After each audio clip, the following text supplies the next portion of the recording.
If you're watching this video, more than likely you've already gone through the video on the content calendar and you're kind of confused about the idea, or maybe you're not, but maybe you're curious about the idea of what is segmentation.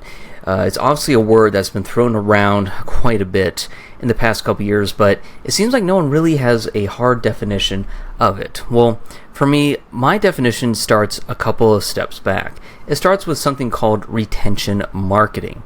Now, the definition of retention marketing is tactics focused on maintaining customer engagement and loyalty to encourage repeat business and maximize long-term revenue. Great. I think it's slightly different.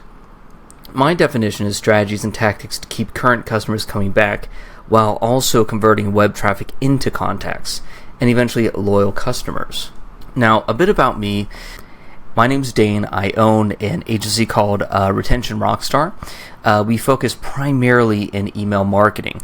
I also do have a background in paid traffic, in marketing tech. So when it comes to the strategies I talk about, it's not just only email in a vacuum. I look at the entire, stem to stern strategy.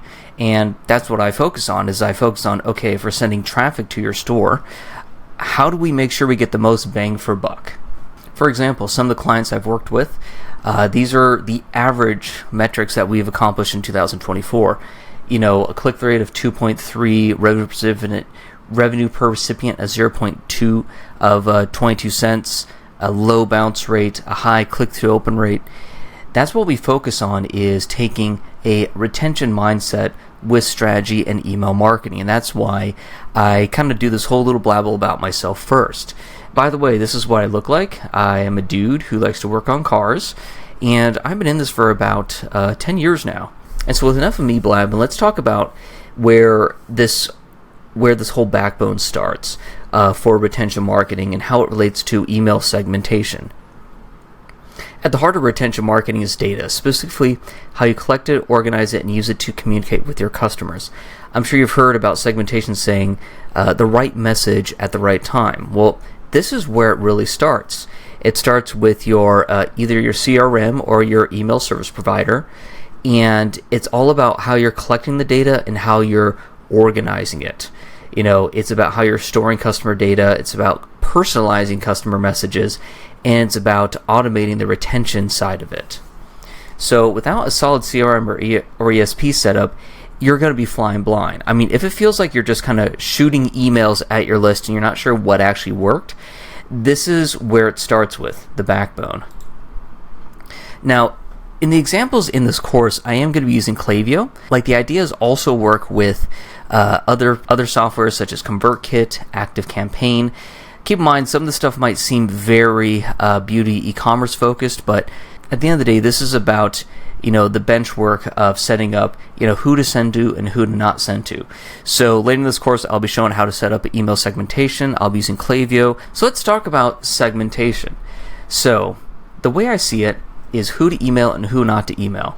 So we have segments. We have people who are 30 days engaged, 60 days engaged, and 90 days engaged. This is the broad stroke I usually start with when I work on my clients' accounts. Now, what does 30-day engaged mean?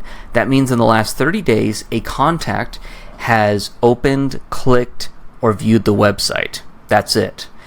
Same with 60 days, same with 90 days. And what I like to do is I like to break it down really between customers and non-customers.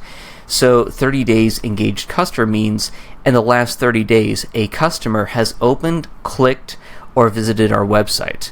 A non-customer means a contact has visited our website, clicked, or opened an email. Sometimes it seems like you're getting a lot of opens but not very many clicks. It's a good idea maybe just to focus on the click side, since opens aren't always a good way to determine if a contact is viable.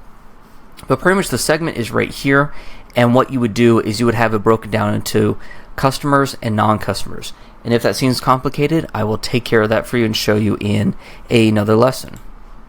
For example, here is what a 30-day engaged customer looks like in Klaviyo. So we're starting off here with what has someone done or not done. They've clicked an email at least once in the last 30 days, or, really important there, opened an email at least once in 30 days, or were active on the site in the last 30 days. Another important thing is making sure we exclude people who are not great. So as you can see, what someone has done or not done: marked email spam 0 times over all times, or bounced email 0 times over all times, or has placed an order at least once over all time. The thing is, we have to make sure we have, okay, they've engaged and they have done this, but they have not done that. So we want to make sure we are emailing people who, not going to bounce or mark emails as spam. We want to make sure we're emailing people who have placed an order. We want to make sure they do receive marketing.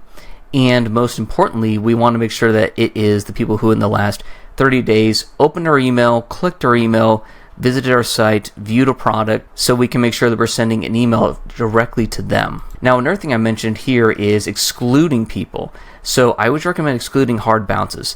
Now, a bounce is when an email goes to an inbox and it doesn't actually land in it. It bounces back.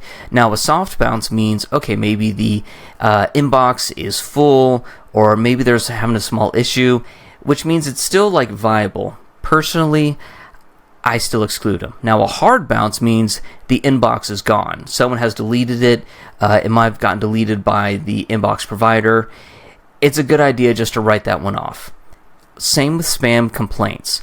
If a person marks your email as spam, just let them go. The reason why is if you keep on trying to email people who have spam, well, one, they'll keep marking your email as spam, and your placement in inboxes will get worse. Inbox providers like Google and Yahoo look at stuff like this. If they see that you're emailing, these bad inboxes or emailing people who don't want your email, they will make sure that your email does not get seen by other people and will move it to spam. Now, consider this a crash course in setting up email segmentation.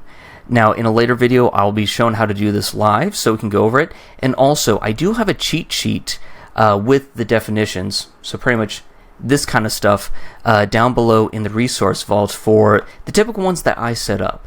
A big thing is that each account is going to be slightly different, so it might be that you are totally cool with just the last 30 days, or for example here, you might be cool with the last 7 days. I'm going to be talking more about this in the next lesson, which is going to be on segmentation and content and how they kind of interlink, so I look forward to seeing you there. Hey, it's Dane from the training you just watched. And I want to thank you, honestly, for getting all the way through the video. Make sure to subscribe to the channel and even leave a comment on something else you'd like me to cover. Down below in the comments and the description, I have some free resources for you guys to take care of, so just go for it. Business is hard enough. I'm just trying to give as much as possible.